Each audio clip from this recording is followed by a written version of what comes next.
আকাশবাণী আগরতলা। স্থানীয় সংবাদ পড়ছি চন্দন লেখা পাল। এখনকার বিশেষ বিশেষ খবর হলো, টিলা জমিতে কৃষি ফলন নিয়ে আজ থেকে আগরতলার প্রজ্ঞা ভবনে দুদিনের আন্তর্জাতিক সম্মেলন শুরু হয়েছে। দেশব্যাপী পেনশনারদের ডিজিটাল লাইফ সার্টিফিকেট প্রক্রিয়ায় চতুর্থ পর্যায়ের প্রচার অভিযানের অঙ্গ হিসেবে আজ আগরতলায় সচেতনতামূলক শিবির অনুষ্ঠিত। রাষ্ট্রপতি দ্রৌপদী মুর্মু বলেছেন, আদিবাসী সম্প্রদায়ের উন্নয়ন এবং জাতির উন্নয়ন একে অপরের পরিপূরক। জনতা দল ইউনাইটেড প্রধান নীতিশ কুমার আজ সকালে বিহারের মুখ্যমন্ত্রী হিসেবে শপথ গ্রহণ করেছেন। এবারে সংবাদ বিস্তারিত। টিলা জমিতে কৃষি ফলন নিয়ে আজ থেকে আগরতলার প্রজ্ঞা ভবনে দুদিনের আন্তর্জাতিক সম্মেলন শুরু হয়েছে। 7টি দেশের কৃষি বিজ্ঞানী, কৃষি কর্মকর্তা ও রাজ্যের 250 জন কৃষক সম্মেলনে অংশ নিয়েছেন। এর উদ্বোধন করেন বনমন্ত্রী Animesh Debbarma. The pursuit for sustainable hill farming innovations for profitability and ecological balance to ensure future livelihood parcel 2025 শীর্ষক এই সম্মেলনে বনমন্ত্রী বলেন, টিলা জমিতে চাষাবাদ উত্তর পূর্বাঞ্চলের চিরাচরিত প্রথা, কিন্তু জলবায়ু পরিবর্তনের কারণে এই চাষাবাদে প্রভাব পড়েছে। উৎপাদিত কৃষি পণ্যের প্রকৃত স্বাদ, গন্ধ ও খাদ্যগুণে পরিবর্তন লক্ষ্য করা যাচ্ছে। আবার বাণিজ্যিকীকরণের জন্য কৃষি পণ্যের গুণগত পরিবর্তন লক্ষ্য করা যাচ্ছে। তিনি বলেন, কৃষি পণ্যের প্রকৃত স্বাদ, গন্ধ ও গুণমান বজায় রাখাই এখন কৃষিবিজ্ঞানীদের কাছে সমস্যা। এই সমস্যা মোকাবিলা করতে হবে। তিনি বন সৃজনের উপর গুরুত্ব আরোপ করে বলেন, চলতি বছরে 6.5 লক্ষ গাছের চারা রোপণ করা হয়েছে।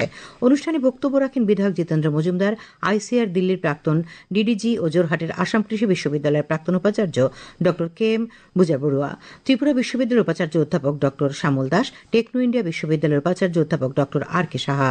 অনুষ্ঠানে কয়েকজন দিকপাল কৃষি গবেষক ও কৃষি বিজ্ঞানীকে সম্বর্ধনা জানানো হয়। দেশব্যাপী পেনশনারদের ডিজিটাল লাইফ সার্টিফিকেট প্রক্রিয়ায় চতুর্থ পর্যায়ের প্রচার অভিযানের অঙ্গ হিসেবে আজ আগরতলা বিএসএনএল প্রধান কার্যালয়ে সচেতনতামূলক শিবির অনুষ্ঠিত হয়।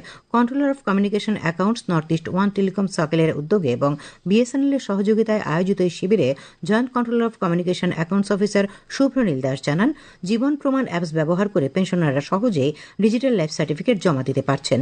এবছর সারা দেশের 171টি শহরে 320টিরও ক্যাম্প আয়োজন করা হচ্ছে। এর মধ্যে উত্তর পূর্বাঞ্চলে মেঘালয়, মণিপুর, ত্রিপুরা রয়েছে।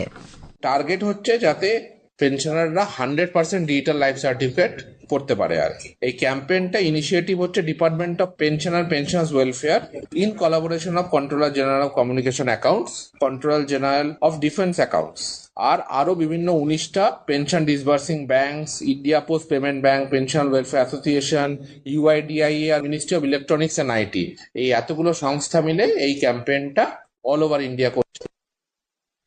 যুব বিষয়ক ও ক্রীড়া দপ্তরের মন্ত্রী টিঙ্কু রায় আজ কৈলাসহরের ঊনকোটি কলাক্ষেত্রে 72তম অখিল ভারত সমবায় সপ্তাহ উপলক্ষে ঊনকোটি উত্তর ত্রিপুরা জেলাভিত্তিক আলোচনা চক্রের উদ্বোধন করেন।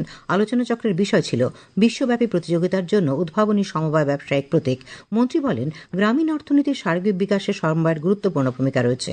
বক্তব্য রাখেন বিধায়ক যাদবলাল নাথ, ঊনকোটি জেলা পরিষদের সভাধিপতি অমলেন্দু দাস, উত্তর ত্রিপুরা জেলা পরিষদের সভাধিনেত্রী অপর্ণা নাথ প্রমুখ। অনুষ্ঠানে প্রাথমিক কৃষি সমবায় সমিতিগুলির মধ্যে ই-প্যাক সার্টিফিকেট প্রদান করা হয়। কর্মচারী ভবিষ্যনিধি সংস্থা আগরতলা শাখার উদ্যোগে আজ আগরতলায় প্রধানমন্ত্রী বিকশিত ভারত রোজগার যোজনা এবং কর্মচারী তালিকাভুক্তি প্রকল্প নিয়ে মত বিনিময় সভার আয়োজন করা হয়।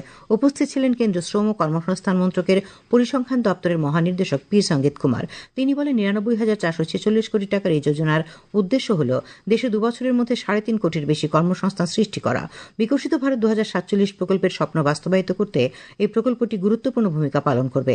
বক্তব্য রাখেন রাজ্য শ্রম ও কর্মসংস্থান দপ্তরের যুগ্ম অধিকর্তা বিনয় ভূষণ দাস, কর্মচারী ভবিষ্যনিধি সংস্থা আগরতলা শাখার পিএফ কমিশনার লিও জোসেফ মারান্ডে।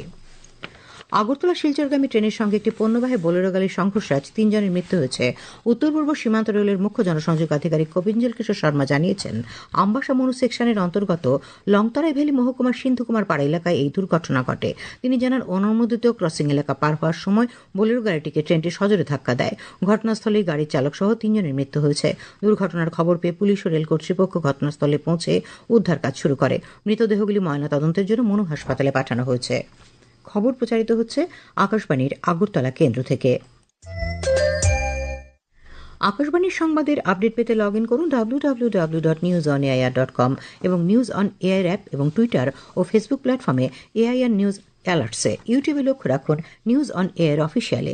এছাড়াও আকাশবাণী আগরতলার সংবাদের আপডেট পেতে দেখুন টুইটার বা এক্স হ্যান্ডেলে আকাশবাণী নিউজ আগরতলা, ফেসবুকে এআইআর নিউজ আগরতলা এবং ইউটিউবে আকাশবাণী নিউজ আগরতলা। রাষ্ট্রপতি দ্রৌপদী মুর্মু বলেছেন যে আদিবাসী সম্প্রদায়ের উন্নয়ন এবং জাতির উন্নয়ন একে অপরের পরিপূরক। আজ ছত্তিশগড়ের অম্বিকাপুর শহরে জনজাতীয় গৌরব দিবস উপলক্ষে আয়োজিত অনুষ্ঠানে ভাষণ দিতে গিয়ে রাষ্ট্রপতি বলেন যে আদিবাসী সম্প্রদায়ের অবদান ভারতের ইতিহাসে এক গৌরবোজ্জ্বল অধ্যায়। তিনি বলেন যে আদিবাসী সংস্কৃতি আমাদের ঐতিহ্য এবং পরিচয়, একে সংরক্ষণ করা আমাদের কর্তব্য। उनका परंपरा, उनका इतिहास, उनका संस्कृति को बनाए रखे हैं। मुझे लगता है ये संस्कृति जीवित रहना चाहिए। ये हम लोगों का पहचान है, ये हम लोगों का धरोहर है। इसीलिए उसको बनाए रखना, उसको जीवित रखना बहुत जरूरी है। जनजातीय समुदाय से मेरा विशेष लगाव होना स्वाभाविक है, क्योंकि मैं इसी समाज की बेटी हूँ। অনুষ্ঠানে রাষ্ট্রপতি আদিবাসী সম্প্রদায়ের নেতাদের পাশাপাশি আদিবাসী বিদ্রোহের বীর এবং স্বাধীনতা সংগ্রামীদের পরিবারের সদস্যদেরও সম্মানিত করেন। তিনি জনজাতীয় গৌরব দিবস উদযাপনের অংশ হিসেবে আয়োজিত লোকনৃত্য প্রতিযোগিতার বিজয়ীদের সম্মানিত করেন। অনুষ্ঠানে ছত্তিশগড়ের রাজ্যপাল রমেন ডেকা, মুখ্যমন্ত্রী বিষ্ণুদেও সাই, কেন্দ্রীয় প্রতিমন্ত্রী দুর্গাদাস উইকে এবং আরও বেশ কয়েকজন জনপ্রতিনিধি উপস্থিত ছিলেন। জনতা দল ইউনাইটেড প্রধান নীতিশ কুমার আজ সকালে বিহারের মুখ্যমন্ত্রী হিসেবে দশমবারের মতো শপথ গ্রহণ করেন। বিহারের রাজ্যপাল আরিফ মোহাম্মদ খান তাকে পদ ও গোপনীয়তার শপথ বাক্য পাঠ করান। পাটনার ঐতিহাসিক গান্ধী ময়দানে শপথ গ্রহণ অনুষ্ঠানে প্রধানমন্ত্রী নরেন্দ্র মোদী, কেন্দ্রীয় মন্ত্রী অমিত শাহ, জেপি নাড্ডা, চিরাগ পাসওয়ান এবং এনডিএর শীর্ষ নেতারা উপস্থিত ছিলেন। মুখ্যমন্ত্রী নীতিশ কুমার সহ মোট 27 জন মন্ত্রী হিসেবে আজ শপথ নিয়েছেন। সম্রাট চৌধুরী, বিজয় কুমার সিনহা, দিলীপ জয়সওয়াল, মঙ্গল পাণ্ডে, নীতিন নবীন এবং রামকৃপাল যাদব সহ বিজেপি নেতারা নীতিশ কুমারের মন্ত্রিসভায় মন্ত্রী হিসেবে শপথ গ্রহণ করেছেন। অন্যদিকে জেডিইউর লেসি সিং, শ্রবণ কুমার, বিজেন্দ্র প্রসাদ যাদব, জামা খান এবং অশোক চৌধুরী মন্ত্রী হিসেবে শপথ নিয়েছেন।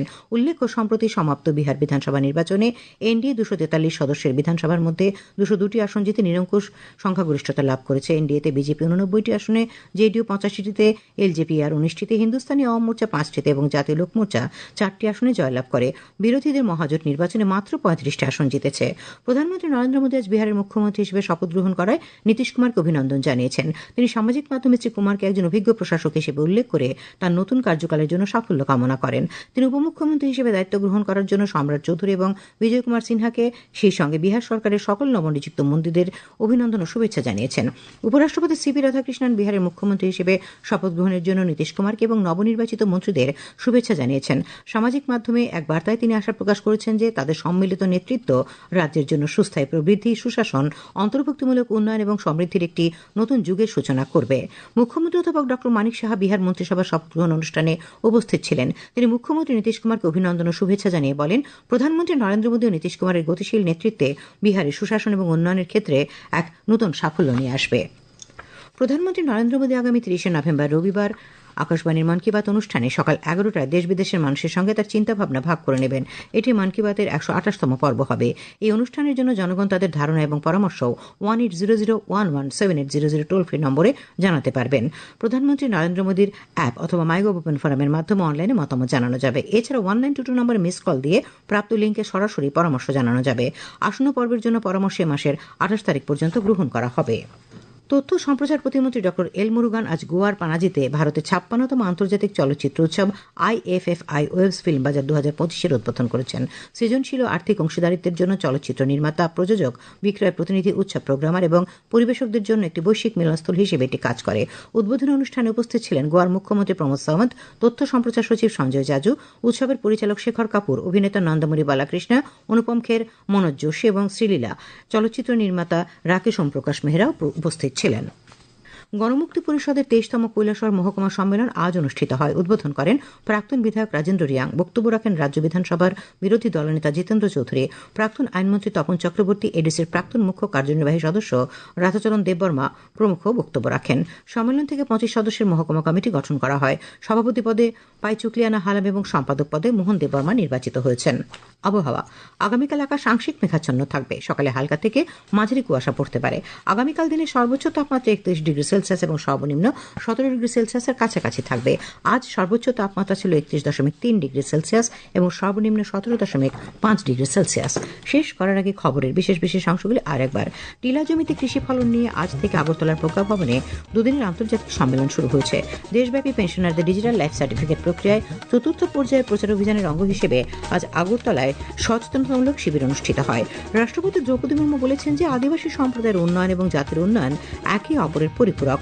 জনতা দল ইউনাইটেড প্রধান নীতিশ কুমার আজ সকালে বিহারের মুখ্যমন্ত্রী হিসেবে শপথ গ্রহণ করেছেন। স্থানীয় সংবাদ আজকের মতো এখানে শেষ হলো।